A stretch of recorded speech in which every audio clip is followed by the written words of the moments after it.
Hi, welcome back to my channel, and this is a sound off on Love and Marriage DC. So we pick up with Lil Jamie storming off from the conversation with Big Jamie, and he's in the hallway, and we see him on the floor. I'm assuming this is a producer talking to him, but she's trying, I guess, to make a good scene, but she is escalating the matter, and I didn't too much appreciate her for any of that. One of the other producers is telling Big Jamie, we need you in the hallway now, and it's just like, the dramatics of it all, I can't.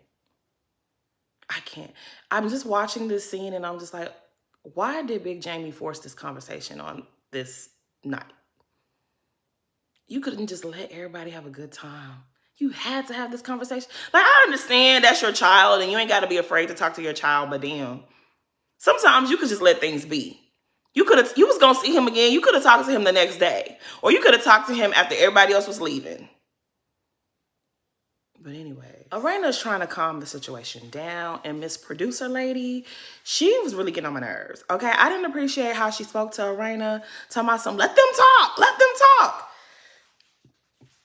See, these are the type of situations where somebody will smack you in the face, because how is this lady's family going through this, and you jumping up in it talking about let them talk because you want to make a good TV moment? Lady, you should have done that to the bird lady and see where that got you. At some point, Quick comes out and he's trying to, get a handle of the situation and speak to Lil Jamie. And Lil Jamie really not here for that. And so if you plugged into social media, or maybe you're not, but you guys probably saw or heard about Lil Jamie responding to Quick calling him a bad kid in the last episode. And I was like, I knew that was going to be an issue. And then I believe Jamie and Arena also went and did a live and spoke on it as well. They weren't too pleased. And I knew they wouldn't be pleased, because for someone to tell you the problems that they're having with their children, no matter their age, that means they trust you. They're confiding in you. They respect you on some level, and they tell you this information. They share this with you. And for you to use that for a TV moment to say, we don't want our child to be anything like him, even though that's not what they said, but like, that's what y'all was, that's what it really was. Yeah, that was really, I knew this was going to be an issue. I really didn't like that they did that. And it just felt weird when we saw Quick step in, because we already know what's happening in real time.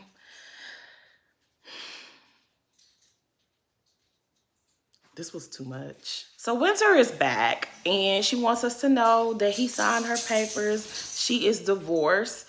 And okay, so she's in the studio. She's working on new music. She has a producer there. He's been writing and doing all whatever.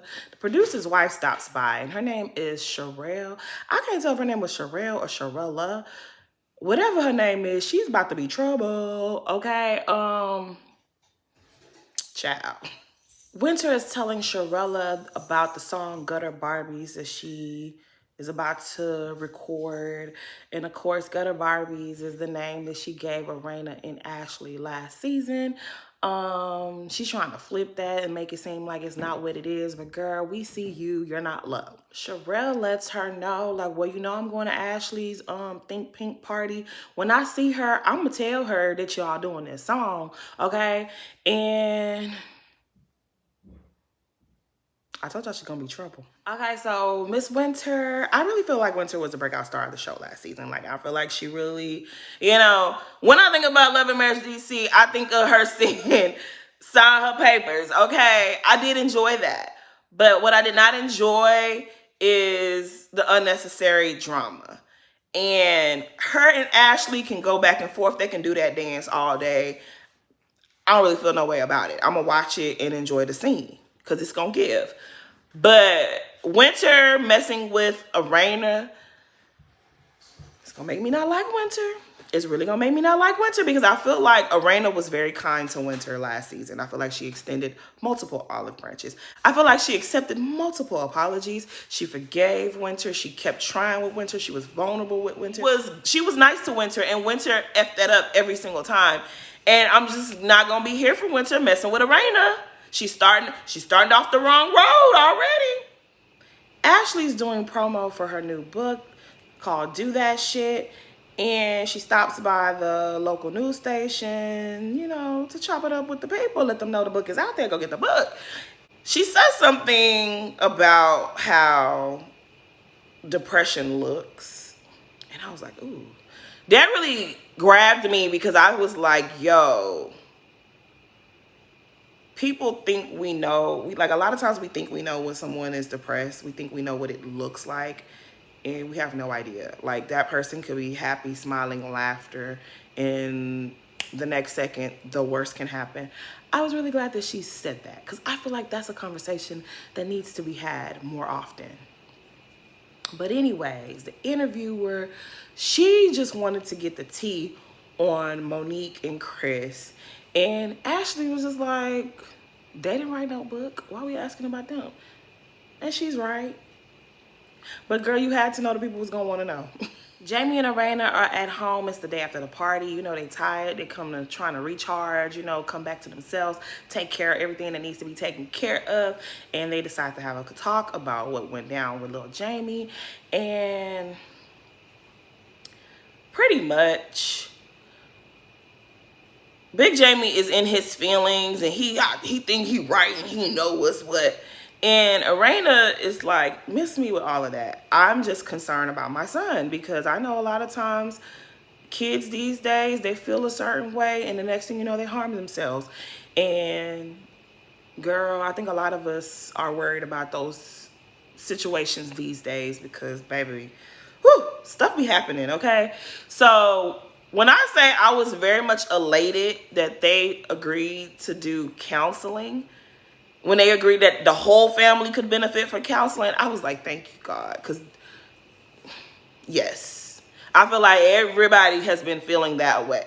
So that was, yes, I'm so glad that they're going to do that. I really, truly am. So back at Ashley's house, her friend Alicia is there with her, and they're putting together packages for this event.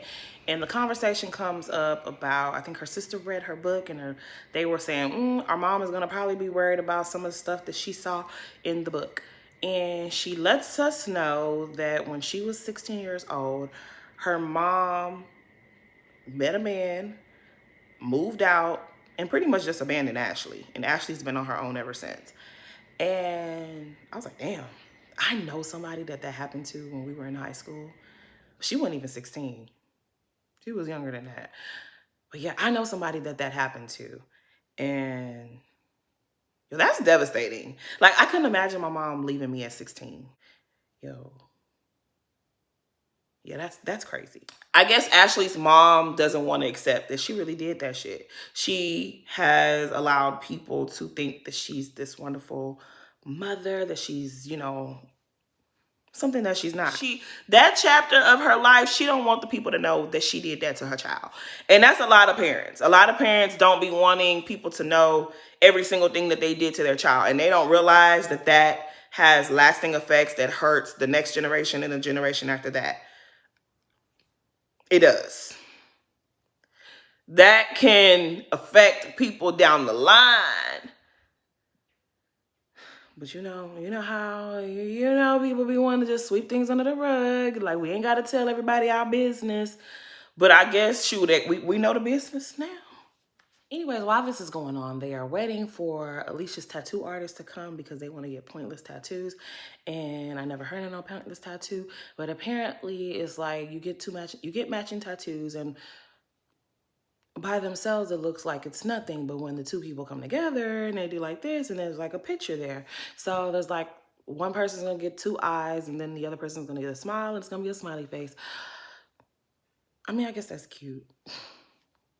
But the thing about it is like they made that man travel all the way over there, pack up his whole shop and his tools and supplies for 2 dots in a curved line. Y'all tried it. They bring up Joy speaking at the single mom event situation. And I think Alicia was saying, well, I'm glad she really didn't take too much issue with what we were saying to her. But she did mention that she would come to our event, even though she's not a mom, because I guess she said that because they have a podcast called Fun Time Mom. But y'all having an event, she's coming to it even though she's not a mom. And they're like, well, our event is not just about moms.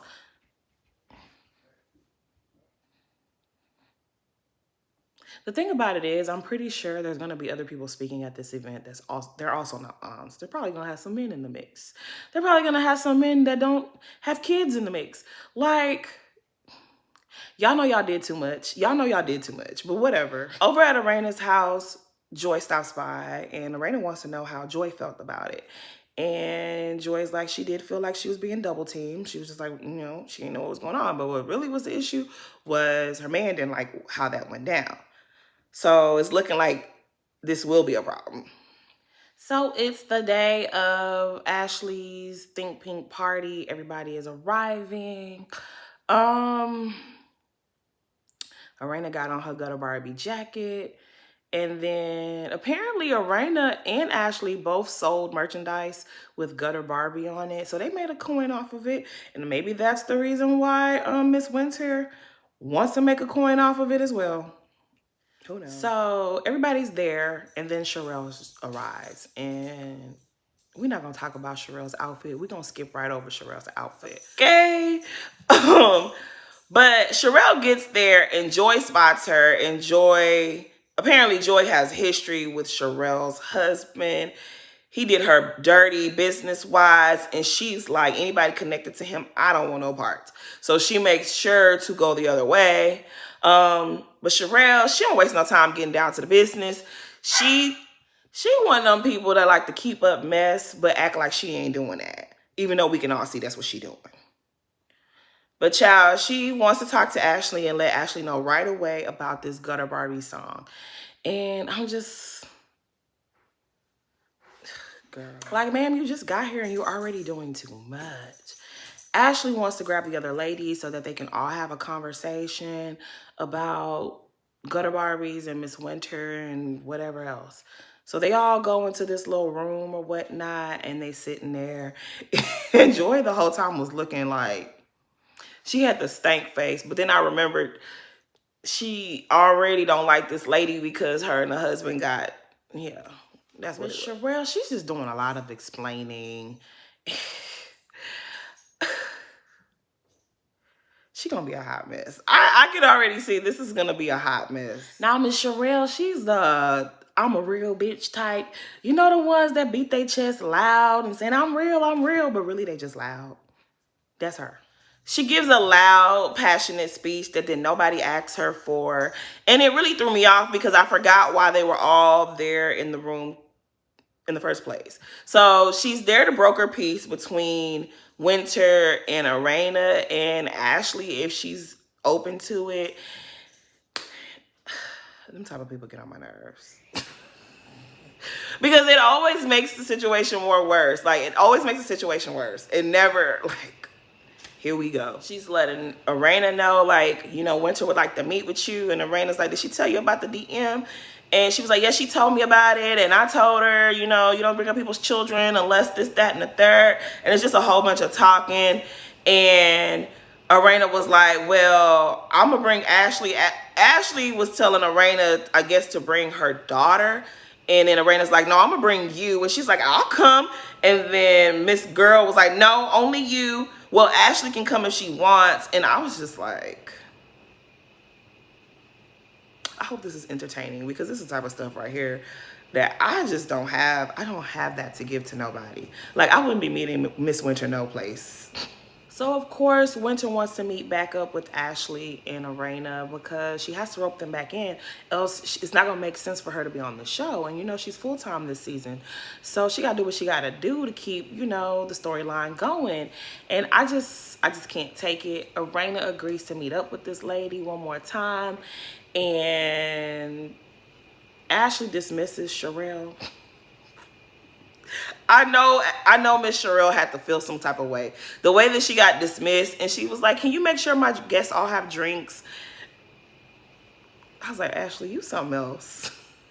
Okay, so we get to Winter and Arena meeting up, and pretty much Arena is like, girl, yes, I left you on red because you were being messy. What's good? What do you want to talk about?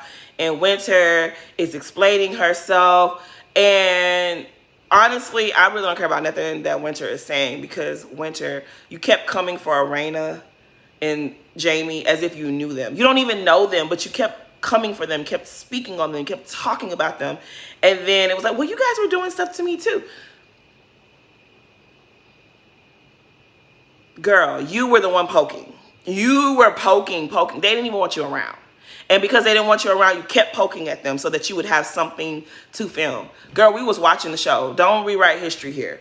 But anyways, when it came down to it, she wanted to show Arena her receipts that someone DM'd her saying that Jamie and Arena really didn't take care of Jason. And I don't even know why she would bring that to Arena. Like, child, I guess. For all we know, producers put that in your lap so that you would have something to have. That's the way I see it. Arena, she's telling Arena, I just wanted to share this with you so that you could check your circle, because your circle of friends is the one that let it out.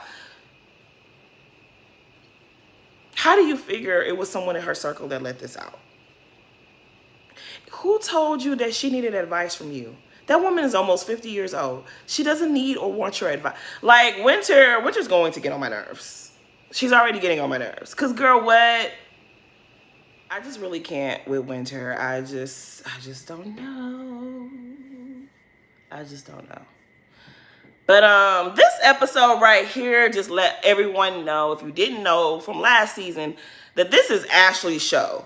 This was never the Bird Lady's show. They just used her to get this thing started. But girl, this was always Ashley's show, because now everybody on the cast, with the exception of Winter, is connected to Ashley.